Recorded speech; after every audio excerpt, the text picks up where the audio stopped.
کسی کو میرے غم میں دو آنسو بہانے کی فرصت بھی نہ ہوگی، اور یہ لوگ بھی چند دنوں اور ہفتوں کے بعد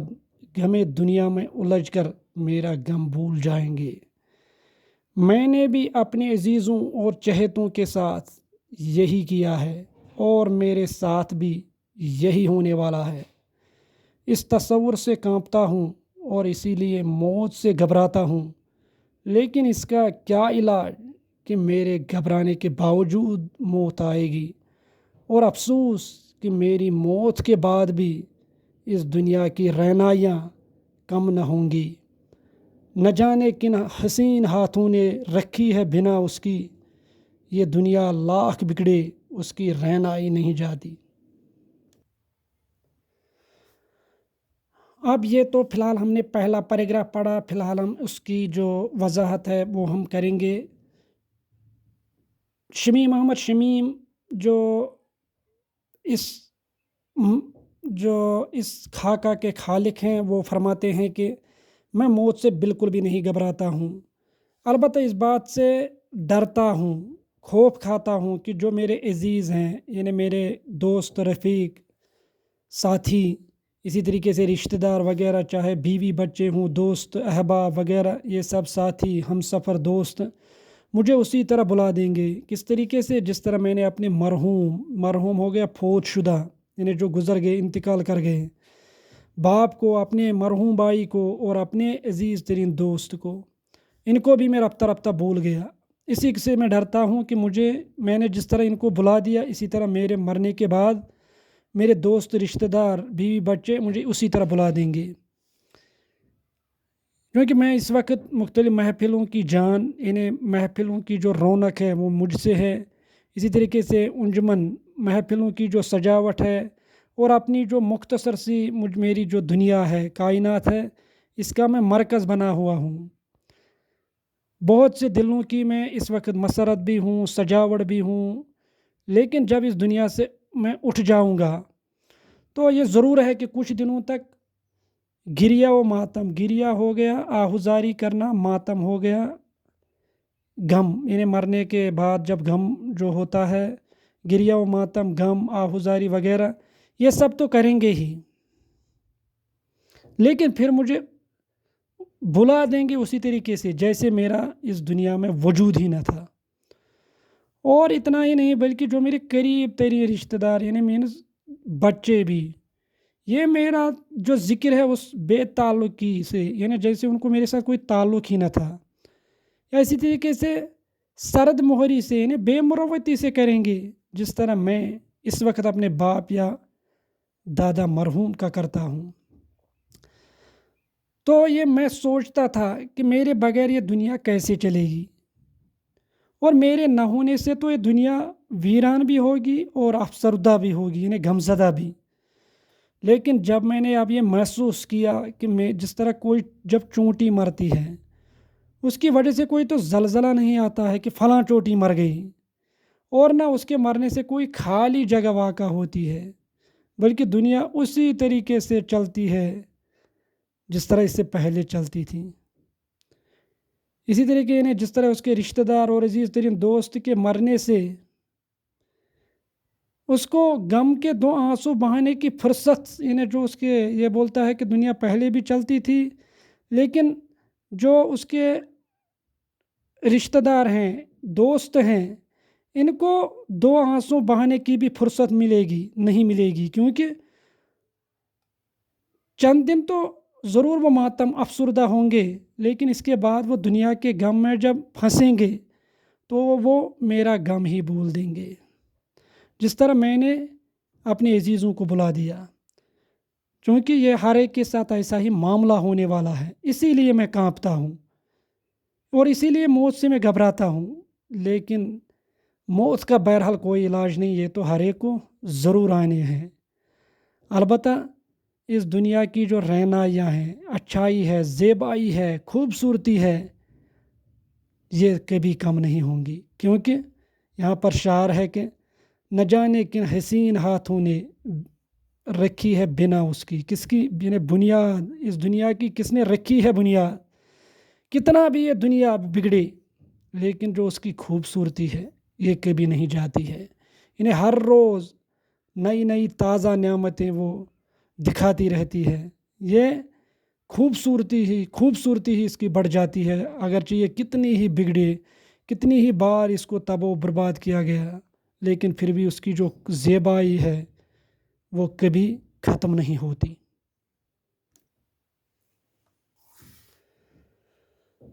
6 سال قبل آج ہی کے دن 5 مئی، جب مجھے میرے عزیز ترین دوست، ہم سفر اور ہمدم، رفیق اور رہنما عبدالقادر دیوان کی مرگ ناگہانی کی خبر ملی تو میں سہم کر رہ گیا. اس دن دیوان صاحب شوپیان سے سری نگر آنے کا وعدہ کر گئے تھے. وہ وعدے کے بڑے پابند تھے. جب خود نہ آ سکے تو اپنی موت کی خبر بھیج دی. ان کی موت میں بھی زندگی کی شان تھی. وہ اپنے کاروبار کے سلسلے میں 3-4 ماہ تک دہلی میں قیام کرنے کے بعد اسی ہفتے گھر لوٹے تھے. ان کی غیر حاضری کے دوران ان کے ایک عزیز رحلت فرما گئے تھے اور دیوان صاحب مرحوم کے گھر تعزیت پرسی کے لیے جا رہے تھے کہ خود مرحوم ہو گئے. شوپیان سے 4 میل دور رتنی پورہ کے قریب ان پر بجلی گر پڑی اور وہ اپنے گھوڑے سمیت وہیں ڈیر ہو گئے. میں ان کی آمد کا انتظار کرتا رہا اور وہ اپنے آخری سفر پر روانہ ہو چکے تھے. اب یہ کہتا ہے کہ 6 سال قبل، یعنی یہ 5 مئی، اصل میں 1973 میں انہوں نے یہ مضمون یعنی ایک خاکہ لکھا ہے. تو اگر ہم 6 سال پہلے مانیں گے تو 1967 اس روز جو اس کے عزیز ترین دوست تھے، ہم سفر یعنی شریک سفر تھے، ہمدم تھے یعنی رازدان بھی تھے، اس کے رفیق بھی تھے یعنی ساتھی، ہمدرد وغیرہ، اور رہنما یعنی رہبری کرنے والے عبدالقادر دیوان جو تھے، ان کی مرگ ناگہانی ہو گیا. اچانک موت جو ہے، جب اسے یہ خبر ملی تو وہ بالکل ڈر کر رہ گئی، یعنی سہم کر رہ گئی. اس دن دیوان صاحب نے کیا کیا تھا، اس سے شوپیان سے سری نگر آنے کا وعدہ کر گئے تھے. چونکہ شمیم احمد شمیم اس دفعہ سری نگر میں رہتے تھے، تو دیوان صاحب نے اس سے کہا تھا کہ میں شوپیان سے سری نگر آؤں گا. وہ وعدے کے بڑے پابند تھے. یعنی اس کی ایک خوبی ہے کہ وہ وعدے کے بڑے پابند تھے. وہ تو خود نہ آ سکے لیکن موت کی خبر تو بھیج دی. ان کی موت میں بھی بڑی شان تھی، وقار تھا، عظمت تھی. وہ اپنے کاروبار کے سلسلے میں 3-4 ماہ تک دہلی میں قیام کرتے تھے. یعنی کاروبار اس کا چلتا تھا، اسی سلسلے میں وہ دہلی جاتے تھے اور وہاں پر قیام کرتے تھے 3-4 مہینے تک. ان کی غیر حاضری کے دوران جب ان کے ایک عزیز ہم دونوں کو، دوست کو بھی کہتے ہیں اور رشتہ دار کو بھی، جب ان کا انتقال ہو گیا تو دیوان صاحب اب کیا ہو گئے، دیوان صاحب اس کی تعزیت پرسی یعنی ماتم پرسی کرنے کے لیے ان کے گھر جا رہے تھے، لیکن وہ خود مرحوم ہو گئے، یعنی وہ خود وفات پا گئے. کس طریقے سے، وہ یہاں پر بتایا گیا کہ شوپیان سے 4 میل دور جو رتنی پورہ ہے، ان کے اوپر جو ہے وہ بجلی گر پڑی، یعنی آسمان سے بجلی ان پر گری، جس سے وہ بھی اور اس کا گھوڑا بھی جو تھا وہ بھی ڈیر ہو گئے، یعنی وہ بھی دونوں مر گئے. تو یہ تو ان کی آنے کا تو انتظار کرتے رہے، لیکن وہ تو اپنے آخری سفر پر روانہ ہو چکے تھے. دیوان صاحب کی موت سے پہلے بھی مجھے موت کی بے رخی، بے مروتی اور بے رحمی کا کچھ اندازہ تھا. 16 سال کی عمر میں نے باپ کی موت کا صدمہ اٹھایا تھا اور پھر چند سال بعد اپنے بڑے بھائی کا غم. لیکن والد صاحب ایک طویل بیماری کے بعد انتقال کر گئے تھے، اس لیے میرا ذہن رفتہ رفتہ ان کی جدائی کے لیے تیار ہو گیا تھا. بھائی جان کی موت مجھ سے بہت دور مظفر آباد میں واقع ہوئی تھی اور اس کی اطلاع بھی ہم تک بہت دنوں میں پہنچی تھی. اس لیے اس غم نے صرف میری روح کو جھنجھوڑ کر رکھ دیا، گھائل نہیں کیا۔ لیکن دیوان صاحب کی انتہائی غیر متوقع اور بے وقت موت نے زندگی پر میرے اعتبار کی بنیادیں ہلا کر رکھ دیں۔ ان کی موت کے بعد اب موت کا کوئی حادثہ مجھے بے وقت یا غیر متوقع نہیں لگتا۔ اگر دیوان صاحب مر سکتے ہیں تو پھر کوئی بھی مر سکتا ہے۔ میں نے اپنے ذہن میں یہ فیصلہ کر لیا، لیکن میرا خیال تھا کہ میں انہیں کبھی نہ بلا سکوں گا۔ ان کی وجہ سے میری زندگی میں جو خلا پیدا ہو گیا تھا وہ کبھی پورا نہ ہو سکے گا۔ میں نے سوچا تھا کہ وقت گزرنے کے ساتھ ساتھ ان کی یاد کمزور پڑنے کے بجائے زیادہ شدید ہوگی، اور زندگی کے ہر اہم اور نازک موڑ پر وہ اپنی یاد دلاتے رہیں گے۔ میں نے شعوری طور پر ان کی یاد تازہ رکھنے کا اہتمام کیا تھا۔ میں نے اپنے لکھنے کی میز پر ان کی ایک فریم شدہ تصویر سجا دی تھی، اور میں ہر سال 5 مئی کو آئینہ میں ان کے متعلق اپنے تاثرات قلم بند کرتا رہا۔ لیکن مجھے معلوم نہیں تھا کہ وقت کا بے رحم قافلہ یادوں کی پگڈنڈی پر گرد کی اتنی تہیں جما دے گا کہ بہت سی جانی پہچانی صورتیں بھی اجنبی نظر آنے لگیں گی۔ دیوان صاحب کی تصویر آج بھی میرے میز کی زینت ہے، لیکن کچھ عرصہ پہلے یہ تصویر بولتی تھی، اب خاموش ہو گئی ہے۔ ان کی یاد اب بھی میرے سینے میں محفوظ ہے، لیکن بہت سی یادوں کا ایک حصہ بن کر یہ یاد اپنی شخصیت کھو گئی ہے۔ اب میں ان کے بارے میں سوچتا ہوں تو ایک اجنبی پن کا سا احساس ہوتا ہے، جیسے میں کسی دوسرے کے بارے میں سوچ رہا ہوں۔ وقت کے بے مروت ہاتھوں نے میری زندگی کا سب سے بیش قیمت سرمایہ لوٹنا شروع کر دیا ہے، اور میں اس جرم کا اقبال کرتا ہوں کہ میں ایک خاموش تماشائی کی حیثیت سے یہ لوٹ، یہ غارت گری دیکھ رہا ہوں۔ ابھی دیوان صاحب کو ہم سے جدا ہوئے صرف 6 سال ہو گزرے ہیں، لیکن آج ان کی 6ٹی برسی پر ان کی یاد منانے کے لیے مجھے کئی بار اپنے آپ کو یاد دلانا پڑا۔ پچھلے سال تو میں ان کا تذکرہ کرنا بھی بھول گیا تھا۔ میرے دوست احباب بھی میرے ساتھ یہی کریں گے، یہ سوچ کر لرز جاتا ہوں۔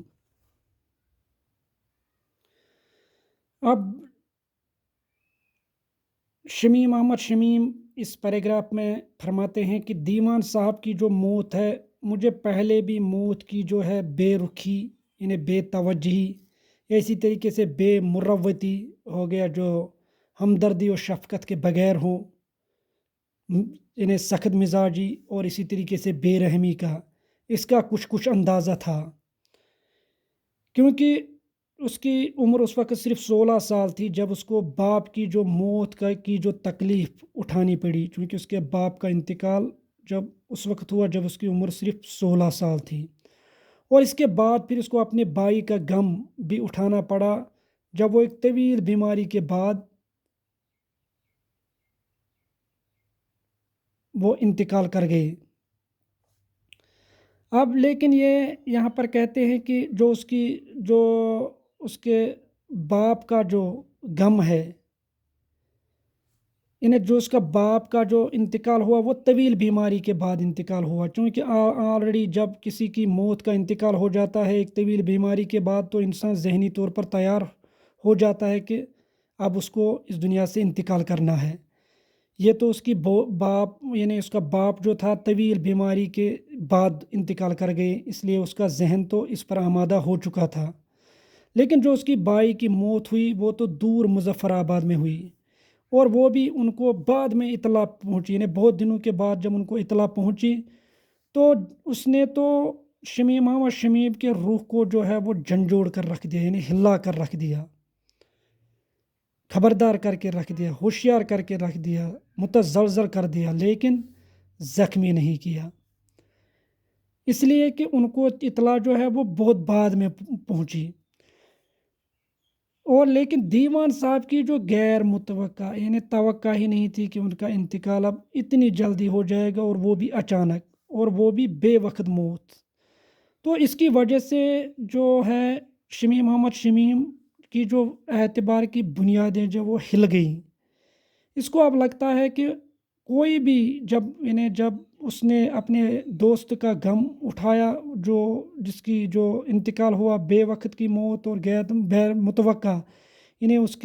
وہ سوچ بھی نہیں سکتا تھا کہ میرے دوست کا انتقال اس طریقے سے اچانک ہو جائے گا۔ تو وہ کہتے ہیں کہ اگر کوئی بھی جب دیوان صاحب مر سکتے ہیں تو کوئی بھی مر سکتا ہے۔ تو اس کے ذہن نے اب یہ فیصلہ کر لیا تھا کہ میں انہیں اب کبھی نہیں بلا پاؤں گا، کیونکہ اس کی وجہ سے شمیم احمد شمیم کی زندگی میں جو خالی پن پیدا ہو گیا تھا وہ کبھی پر نہیں ہو سکے گا۔ لیکن کیا کریں، وقت جب گزر گیا، وقت گزرنے کے ساتھ ساتھ آہستہ آہستہ اس کو اپنے دوست کی جو یاد ہے وہ کمزور پڑنے لگی۔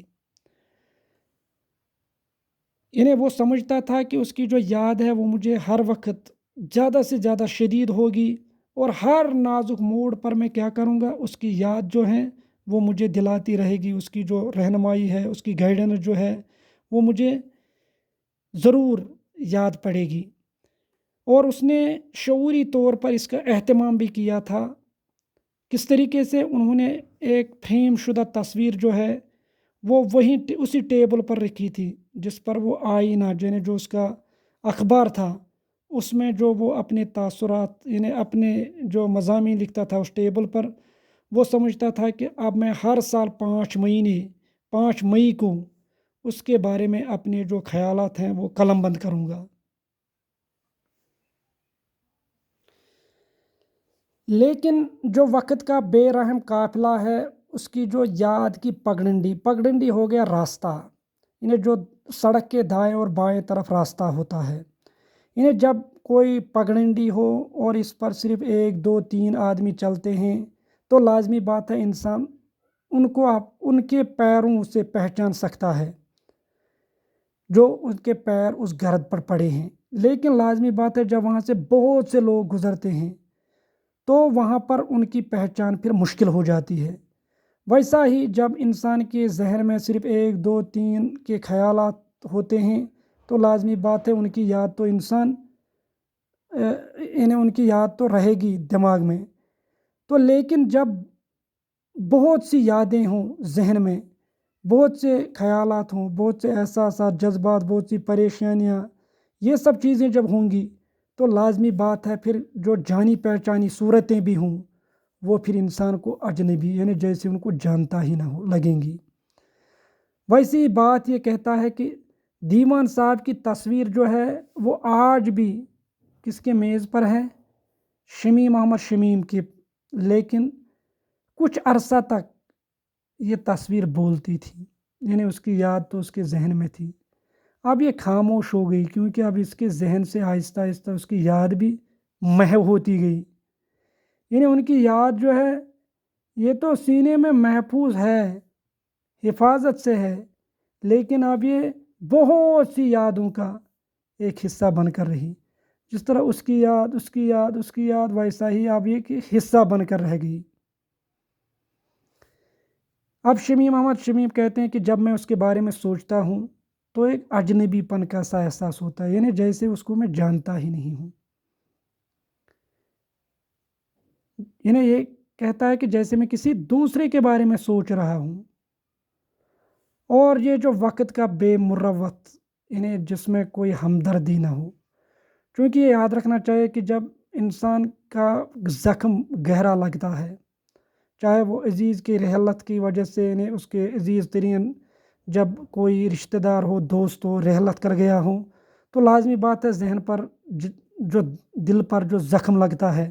وہ لگتا ہے کہ وہ بھر نہیں سکتا۔ لیکن جب آہستہ آہستہ وقت گزرتا ہے تو اس کی وہ یاد جو ہے ذہن سے محو ہوتی چلی جاتی ہے۔ ویسا ہی یہ کہتا ہے کہ وقت کا جو بے مروت ہاتھ ہے وہ مجھ سے ایک قیمتی سرمایہ اب لوٹنا شروع کر رہا ہے، اور میں اس جرم کا جو ہے وہ اقرار بھی کرتا ہوں۔ میں ایک خاموش تماشائی کے ساتھ یہ لوٹ بھی اور یہ غارت گری بھی یہ میں دیکھ رہا ہوں کہ کس طریقے سے وقت مجھ سے میری یاد، میرے دوست کی یاد چھین رہا ہے۔ اس دیوان صاحب کو صرف جدا ہوئے 6 سال ہی ہو گئے، صرف 6 سال، لیکن چھٹی برسی کے وقت بھی مجھے کئی بار اس کی یاد منانے کے لیے اپنے ذہن کو بار بار یاد دلانا پڑا، اور پچھلے سال تو اس کا ذکر کرنا بھی میں بھول گیا، اور میرے ساتھ میرے دوست میرے ساتھ یہی کچھ کریں گے، یہی سوچ کر میں لرز جاتا ہوں۔ تو یہاں تک تو اس کا ایک حصہ تھا موت کے فلسفے پر، انہوں نے بات کی کہ کس طریقے سے، جس طریقے سے میں نے اپنے دوست، انہیں میں نے باپ اپنے بھائی کو بلا دیا اور اپنے دوست کو، اسی طریقے سے لوگ، میرے دوست، میرے رشتہ دار اور میرے بیوی بچے، یہ مجھے اسی طرح بلا دیں گے۔ اب یہاں پر عبد القادر دیوان کا کچھ، انہیں اس کی زندگی کے بارے میں چند واقعات یہاں پر انہوں نے بیان کیے ہیں۔ عبد القادر دیوان کون تھے، کیا تھے اور کہاں رہتے تھے؟ ان سوالات کا جواب دینا میرے لیے آسان نہیں۔ وہ کوئی سیاسی لیڈر، مذہبی رہنما، اہل قلم یا صاحب تصنیف بزرگ ہوتے تو میں ان کے سیاسی کارناموں، ادبی محرکوں اور فکری رجحانات کی تفصیل بیان کر کے اپنے دل کا بوجھ ہلکا کرتا، لیکن وہ تو ایک ایسی گمنام بلکہ بے نام سی شخصیت کا نام ہے جس سے صرف اس کے عزیز ترین اور قریب ترین دوست ہی آشنا ہیں۔ وہ شوپیان سے 1 یا 1.5 میل کے فاصلے پر واقع گاؤں چگام میں دکیانوسی رئیسوں کے ایک ایسے گھرانے میں پیدا ہوئے تھے کہ جہاں لڑکیوں کی تعلیم گناہ عظیم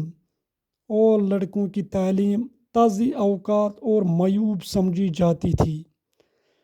لیکن دیوان کو بچپن ہی میں کتابوں کی پریاں اٹھا کر لے گئی اور اس سے ایسی نظر لگا دی کہ وہ ساری زندگی کتابوں کی ورق گردانی کرتا رہا، بزرگوں کی نظریں بچا کر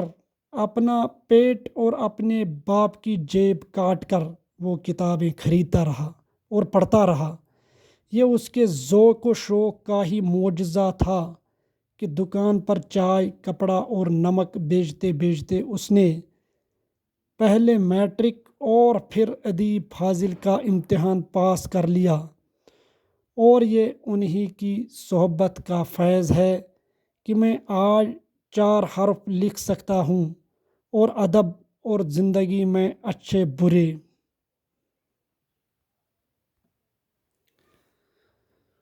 کچھ خیالات رکھتا ہوں۔ میرے ادبی ذوق کی تہذیب دیوان صاحب کا کارنامہ ہے، میرے استادوں کا نہیں۔ وہ اتنا عمدہ شاعرانہ مزاج رکھتے تھے کہ اردو کے بڑے بڑے پروفیسر، شاعر، نقاد اور محقق ان کے سامنے ہیچ نظر آتے ہیں۔ وہ ہر سال اپنے کاروبار کے سلسلے میں دہلی آیا کرتے تھے، اور آنے کے ساتھ ہی دہلی کی پبلک لائبریری کے عارضی ممبر ہو جاتے۔ اس لائبریری سے جتنا استفادہ دیوان مرحوم نے کیا ہے شاید ہی کسی دوسرے نے کیا ہو۔ اب جو عبد القادر دیوان، یہ کون تھے، کیا تھے اور کہاں رہتے تھے؟ ان سوالات کا جواب دینا آسان کام نہیں ہے۔ کیونکہ نہ تو وہ کوئی سیاسی لیڈر تھے، نہ کوئی مذہبی رہنما، اور نہ اہل قلم اور نہ صاحب تصنیف، یعنی انہوں نے کوئی کتاب بھی نہیں لکھی۔ اب اگر ان میں سے کوئی یہ ہوتے تو اس کے سیاسی کارناموں پر میں لکھتا، ادبی محرکوں پر لکھتا، یا ان کے فکری رجحانات کیا تھے، ان کی آئیڈیالوجی کیا تھی، ان کی میں تفصیل سے بیان کر کے اپنے دل کا بوجھ ہلکا کرتا، یعنی کم کرتا۔ لیکن چونکہ وہ گمنام شخصیت اور بے نام سی شخصیت کا نام تھا، گمنام جس کو کوئی جانتا بھی نہ تھا، صرف اس کے قریب عزیز ترین اور قریب ترین جو دوست تھے یعنی اس کے نزدیک ترین اور قریب ترین جو کون دوست تھے وہی اس سے واقف تھے۔ وہ شوپیان سے 1 یا 1.5 میل کے فاصلے پر کہاں رہتے تھے؟ چگام کے گاؤں میں، چگام۔ اور وہ بھی کیا تھا؟ دقیانوسی، یعنی پرانے طرز کا، قدیمی طرز کا، قدیمی سوچ رکھنے والا جو امیر گھرانہ تھا، رئیسوں ہو گیا امیر گھرانے سے وہ پیدا ہوئے۔ لیکن ان کی سوچ کیا تھی وہ ہمیں اس سے پتہ چلتا ہے کہ وہاں پر جو لڑکیوں کی تعلیم وہ ہے گناہ عظیم، یعنی عظیم گناہ تصور کیا جاتا، اور لڑکوں کی تعلیم یہ ہے تضییع اوقات، یعنی وقت ضائع کرنے کے برابر، اور وہ بھی معیوب اور عیب دار بھی، یعنی لڑکوں کی تعلیم عیب بھی سمجھی جاتی اور وقت ضائع کرنے کے مترادف بھی۔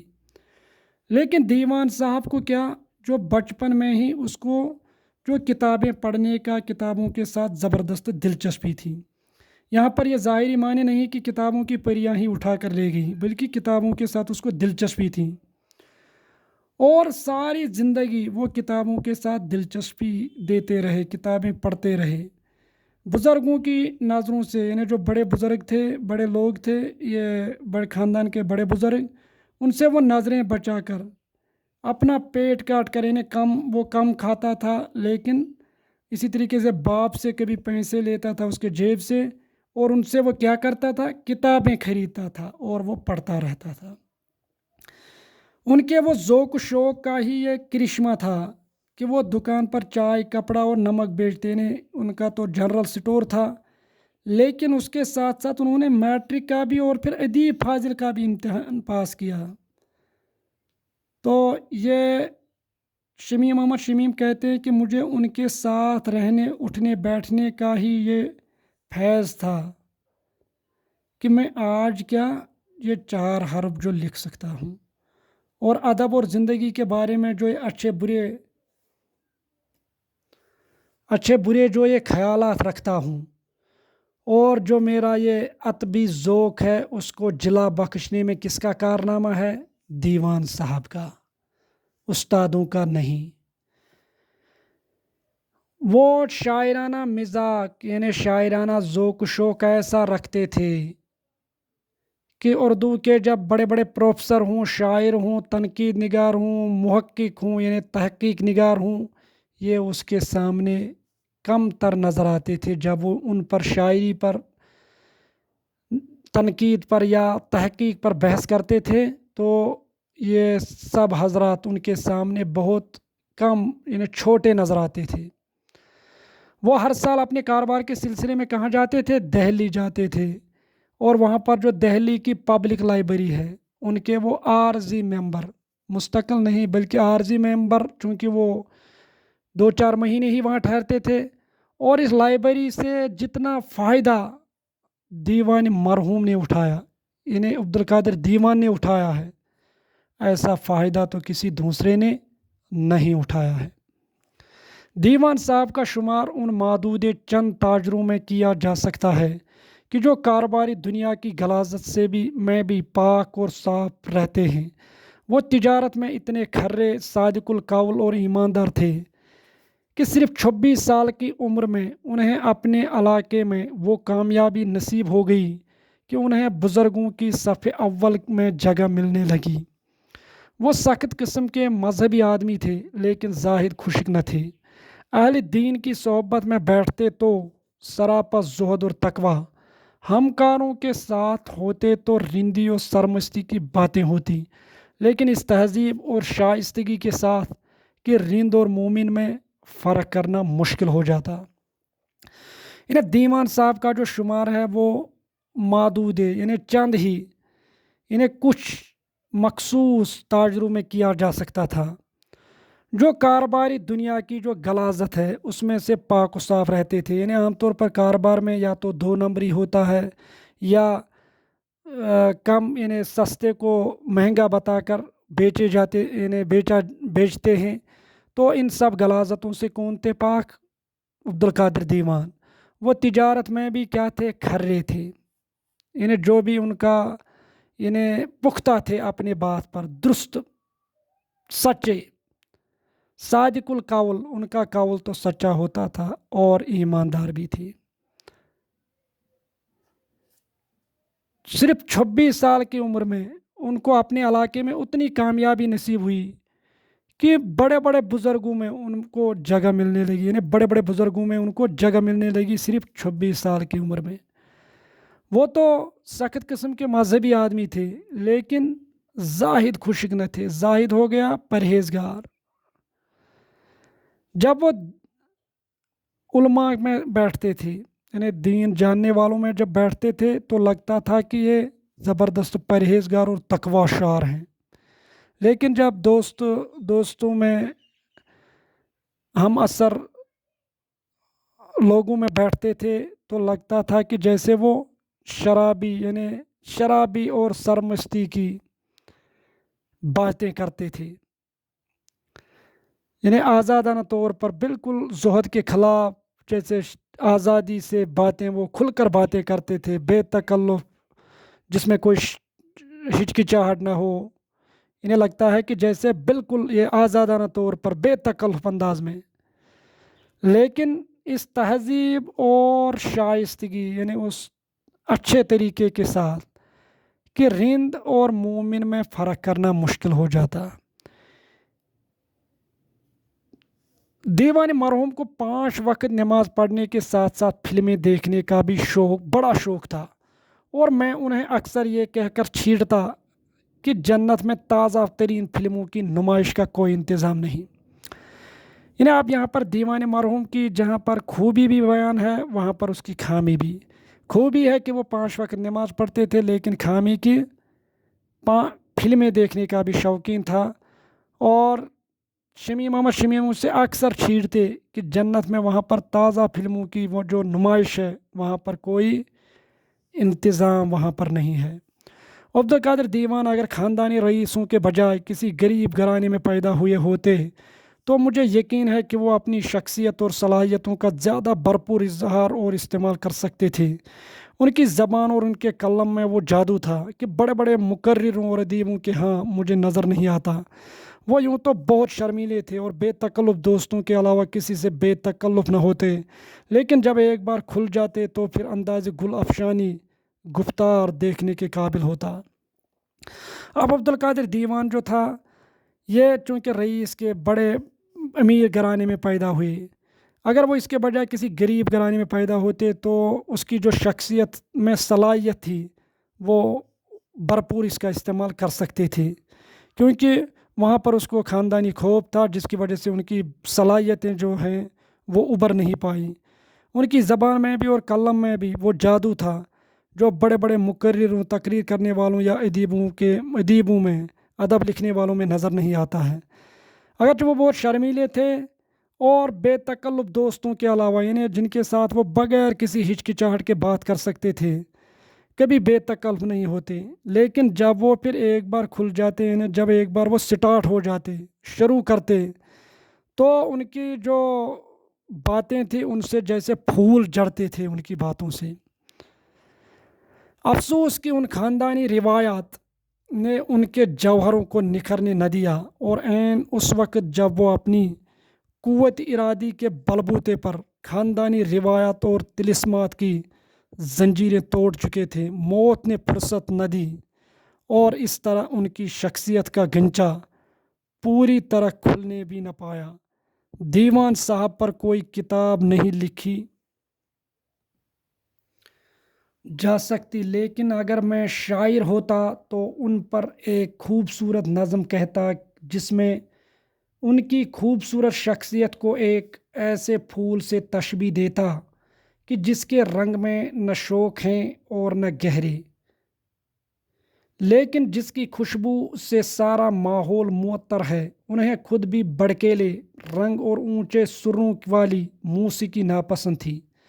وہ شعلہ باری سے زیادہ دھیمی آواز کو پسند کرتے تھے، اور یہی ان کی شخصیت کی خصوصیت تھی۔ جس طرح ایک اچھے اور نازک شعر کا ترجمہ اور اس کی تفسیر مشکل ہے، اسی طرح دیوان صاحب کا تعارف بھی میرے لیے مشکل کام ہے۔ لیکن آپ کو بتا دوں کہ جب کبھی کوئی بولا بٹکا میری تقریر یا تحریر کی تعریف کرتا ہے تو مجھے دیوان صاحب کی یاد آتی ہے، اور میں من ہی من میں ان سے کہتا ہوں کہ سن لیجئے اپنی تعریف، میں ان کی عنایت، مروت اور رہنمائی کا ایک ادنا سا کرشمہ ہوں، صد ہے کہ اس کے باوجود میں اس سے بولنے لگا ہوں، اور یہی دنیا کی ریت ہے۔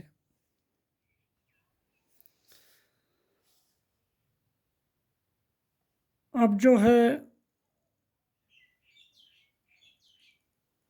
شمیم محمد شمیم جو اس پیراگراف میں کیا کہتے ہیں کہ جو عبدالقادر دیوان کی جو خاندانی روایات تھی، خاندانی جو کسٹمز تھے، رسم و رواج، انہوں نے کیا کیا، ان کو ان کے جوہروں کو، ان کی صلاحیت کو کیا کیا، نکھرنے نہیں دیا، اور جس کی وجہ سے جب وہ اپنے آپ قوت ارادی، جو اس میں ارادے کی قوت تھی، اس کے بلبوتے پر وہ خاندانی جو رسم و رواج تھے یا وہ طلسمات تھے، حیرت میں ڈالنے والے جو ایسے واقعات تھے کہ جہاں پر بچوں، انہیں لڑکوں کی تعلیم کو وقت ضائع کرنے کے مترادف سمجھا جاتا تھا، اسی طریقے سے لڑکیوں کی تعلیم کو گناہ عظیم، یہ زنجیر اب وہ کیا کرنا تھا، توڑنا چاہتا تھا، لیکن موت نے اس کو فرصت نہیں دی، انہیں اس کے انتقال ہو گیا، اور جس کی وجہ سے اس کی شخصیت کا جو گنچا ہے، گنچا ہم بولتے ہیں کہ وہ پھول جو بھی نہ کھلا ہو، تو اس کی شخصیت کا جو گنچا تھا وہ بھی کھلنے نہ پایا تھا۔ دیوان صاحب پر کوئی کتاب نہیں لکھی جا سکتی، کیونکہ شمیم احمد شمیم کہتے ہیں کہ اگر میں شاعر ہوتا، چونکہ وہ شاعر نہیں تھے بلکہ وہ ادیب تھے، تو وہ اس پر کیا لکھتا، خوبصورت نظم اس پر لکھتا، اور جس میں اس کی خوبصورت جو شخصیت تھی اس کو کس ایسے پھول سے تشبیہ دیتا۔ تشبیہ ہو گیا جب ہم ایک چیز کو دوسری چیز کے مانند ٹھہراتے ہیں کسی مشترکہ خصوصیت کی وجہ سے، تو اس کو ایسے پھول سے تشبیہ دیتا جس کا رنگ نہ تیز ہوتا اور نہ کم، یعنی نہ ڈارک ہوتا اور نہ پورا برائٹ، بلکہ اس کے بیچ بیچ، لیکن اس کی جو خوشبو ہے اس سے سارا ماحول جو ہے وہ معطر ہو جاتا، کیونکہ عبدالقادر دیوان کو بڑکیلے رنگ، یعنی تیز رنگ پسند بھی نہیں تھے، اور زور زور کی موسیقی جو ہے، دھن وہ بھی پسند نہیں تھی، وہ شعلہ باری سے، یعنی وہ گرجدار آواز کے بجائے دھیمی آواز کو پسند کرتے تھے، اور یہی ان کی شخصیت کی خصوصیت بھی تھی۔ جس طرح ایک اچھے بھی اور نازک شعر کا ترجمہ بھی یا اس کی تفسیر بھی شرح مشکل ہوتی ہے، اسی طرح دیوان صاحب کا تعارف یہ شمیم صاحب کہتے ہیں کہ میرے لیے بہت مشکل ہے۔ جس طرح کوئی بولا بٹکا، انہیں کوئی عام سا آدمی، کوئی بھی آدمی کبھی میری تقریر یا میری تحریر کی تعریف کرتا ہے، کس کی تحریر یا تقریر؟ شمیم محمد شمیم کی، تو وہ کہتا ہے کہ مجھے دیوان صاحب کی یاد آتی ہے، اور میں اندر ہی اندر اس سے کہتا ہوں کہ سن لیجئے میری تعریف، سن لیجئے اپنی تعریف، یعنی دیوان مرحوم اپنی تعریف سن لیجئے، چونکہ میں ان کی جو عنایت ہے، یعنی جو اس کی خوبصورتی، اچھائی تھی، مروت ہمدردی تھی، یا اس کی گائیڈنس تھی، رہنمائی، یہ اس کا ایک ادنا سا کرشمہ ہے، ادنا سا کرشمہ ہے، لیکن افسوس اس کے باوجود بھی شمیم محمد شمیم کہتے ہیں کہ میں اس سے بھول گیا ہوں، کیونکہ دنیا کا یہی دستور ہے، یعنی اس کی یہی ریت ہے۔ تو یہ خاکہ انہوں نے 7 مئی 1973 عیسوی کو آئینہ، جو ان کا منتھلی،